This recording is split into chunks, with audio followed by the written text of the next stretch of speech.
को लेकर मैं अलका कचूरिया सहारा हरियाणा के इस खास बुलेटिन में आप सभी का स्वागत करती हूं।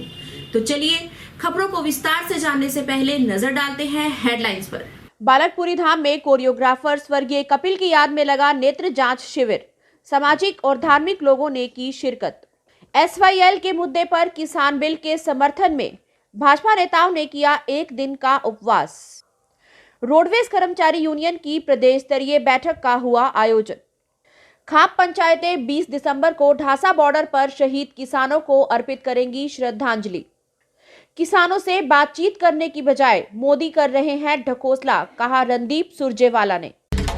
सर्कुलर रोड स्थित बाबा बालकपुरी धाम में आज कोरियोग्राफर स्वर्गीय कपिल के जन्मदिन की याद में एक विशाल नेत्र जांच शिविर का आयोजन किया गया, जिसमें 200 से ज्यादा लोगों ने नेत्र जांच का लाभ उठाया।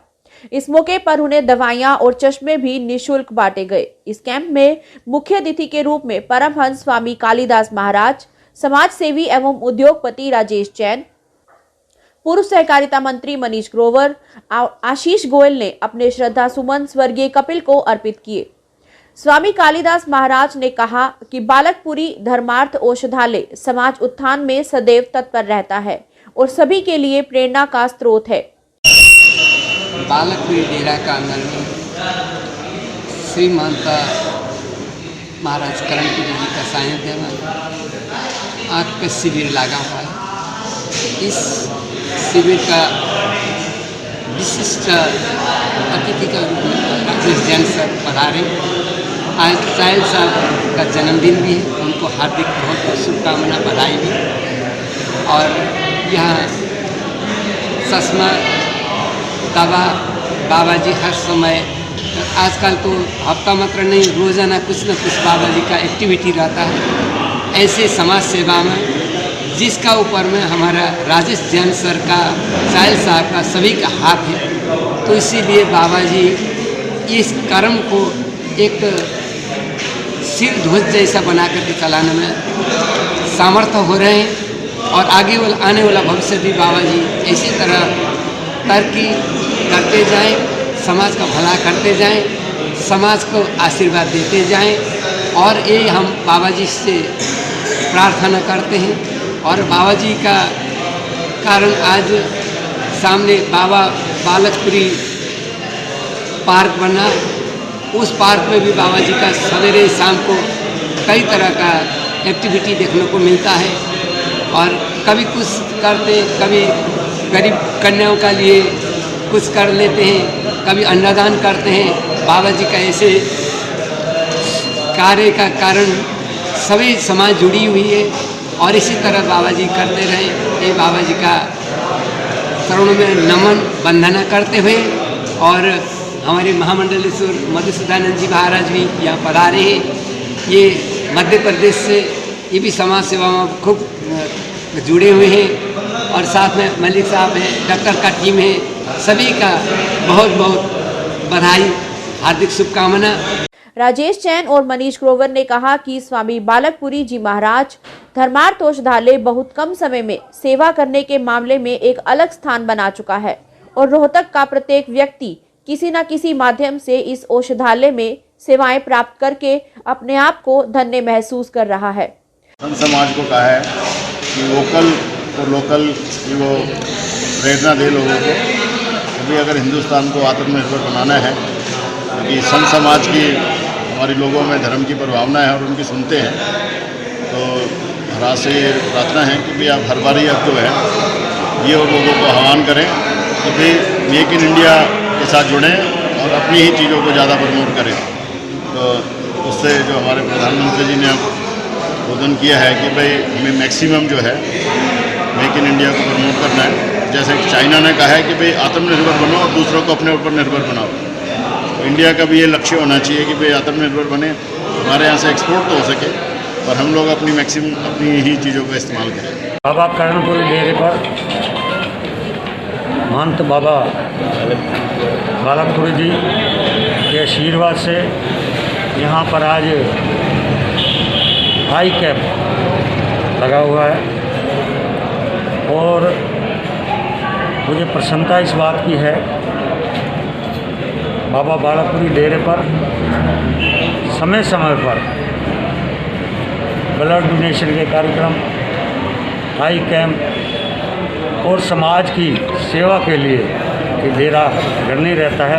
मैं बाबा करमपुर जी को बहुत। इस अवसर पर रेड क्रॉस सोसाइटी के महासचिव देवेंद्र चहल का जन्मदिन भी मनाया गया। इस जांच शिविर में doctor Amit Bansal, doctor Divesh Kumar, doctor Deepak Kilaria और फार्मासिस्ट प्रदीप कुमार ने लोगों की आंखों की जांच की। 3 कृषि कानूनों के खिलाफ आंदोलनरत किसानों को लेकर अब राजनीति शुरू हो चुकी है। किसानों के आंदोलन के कई दिन बीत जाने के बाद हरियाणा में अचानक भारतीय जनता पार्टी को याद आ गया SYL का मुद्दा।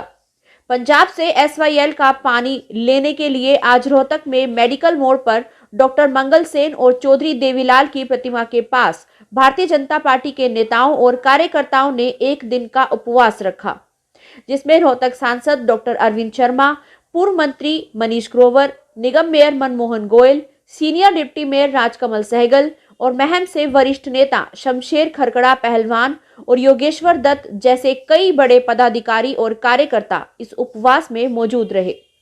किसान आंदोलन पर नेताओं ने कहा कि विपक्ष किसानों के कंधे पर बंदूक रख के ओछी राजनीति कर रहा है, जबकि सच्चाई ये है कि ये तीनों कानून किसानों के हित में है। और उन्होंने क्या कहा, आइए देखिए। देश के प्रधानमंत्री ने जब कल 53 मिनट किसानों से अपील की है कि आप जो हमने 3 अध्यादेश बनाए हैं ये किसानों के हित में है। लंबे समय से कांग्रेस इस सत्ता में रही है। कांग्रेस की हालत के समय किसान आत्महत्या करते थे। आज बताओ कहीं जब से 6 साल में किसान कोई भी आत्महत्या नहीं कर रहा। इसलिए ये आज का नहीं है, ये 20-25 साल से चर्चा चल रही है कि आज 2 दिन में 4 दिन में नहीं बना। और इसमें दीपेंद्र हुड्डा की मैं लोकसभा की बहस सुना सकता हूँ, कपिल सिब्बल की बहस सुना सकता हूँ, शरद पवार की जब कृषि मंत्री थे उनकी बात। ये आज नहीं हुआ। देश के प्रधानमंत्री ने देश की किसानों को अपील की है कि आपके हित के लिए है, आपको पॉलिटिकल पार्टी में गुमराह। क्या एक तरफ जो किसान आंदोलन पे है, दूसरी तरफ बीजेपी है, क्या किसान समझा नहीं पाएगी कि बीजेपी किसानों को कि तीनों कानून के बारे में? आज एक पूरा देश का किसान समझा हुआ, ये पॉलिटिकल पार्टी के कुछ लोग उनको गुमराह कर रहे हैं, उनके कंधे पर बंदूक चला रहे हैं। यानी कि किसान नहीं है, ये किसान नहीं। सर केंद्र में नहीं दिक्कत नहीं आ रही, पंजाब का बेईमाना। इसलिए बिल्कुल अभी हमारा हक जब मिल रहा है तो ये योजना हरियाणा का पानी ना दे, इसलिए कैप्टन अमरिंदर सिंह, सरदार बादल सिंह ये बिल्कुल पानी ना देने के लिए ना नुकरकी कर रहे हैं। एक आप ही के पार्टी के नेता हैं वीरेंद्र सिंह, उनका साफ तौर पर कहना है कि वो किसानों के आंदोलन का समर्थन करते हैं। जो उनकी व्यक्तिगत राय हो सकती है। भारतीय जनता पार्टी ने देश के लिए 6 साल के लिए किसानों के लिए बहुत योजना बनाई है, इसमें चौधरी वीरेंद्र सिंह भी थे। रोडवेज कर्मचारी यूनियन संबंधित हरियाणा कर्मचारी महासंघ की प्रदेश स्तरीय बैठक यूनियन के राज्य प्रधान ओम प्रकाश ग्रेवाल की अध्यक्षता में संपन्न हुई।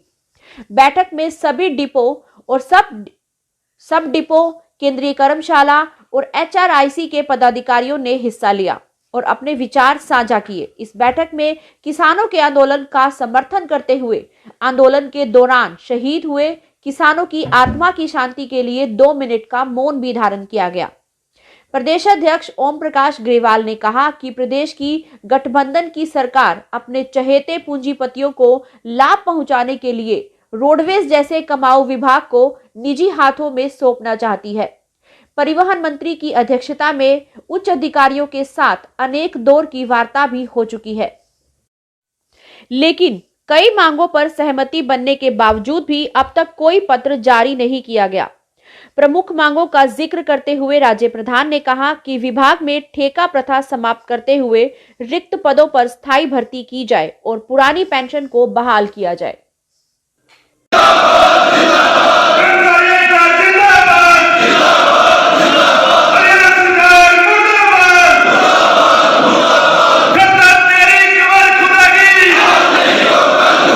हमारा आज का जो राज्य स्तरीय सम्मेलन है ये हर 3 महीने के अंदर उसकी मीटिंग बुलाते हैं। उसके संदर्भ में पीछे की जो गतिविधियाँ, पीछे की समीक्षा के लिए और आगे आने वाले समय में आने वाली जो विभागीय मांग है, जो तालमेल कमेटी द्वारा उठाई गई थी, जो वह मुख्यमंत्री या परिवहन मंत्री से जो वार्तालाप हुई थी, जो लागू नहीं हुई, उनको आगामी सर चढ़ाने के लिए आज जो रणनीति बनाई जाएगी इस मीटिंग में।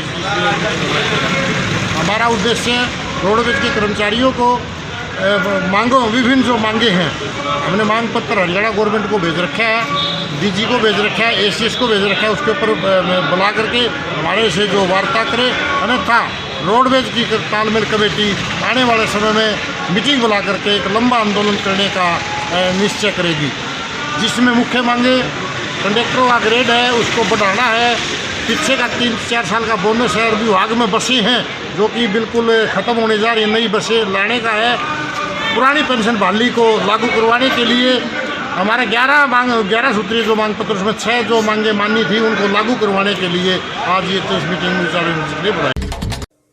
आंदोलनरत किसानों का दिल्ली बॉर्डर पर पहुंचना जारी है। कड़ाके की ठंड में किसान वहां अपनी मांगों के समर्थन में धरना दिए हुए हैं।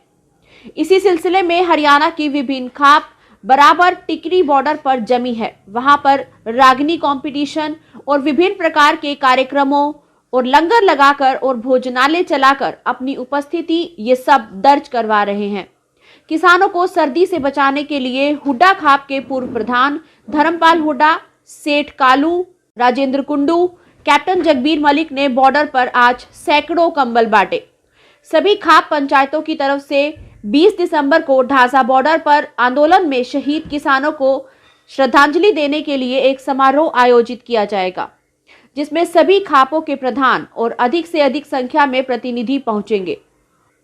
हरियाणा के किसान आंदोलनरत किसानों की सेवा और सहायता करने के लिए वो एक समाज सेवा के रूप में इसे ले रहे हैं और दिलो जान से किसानों के साथ एकजुटता दिखा रहे हैं।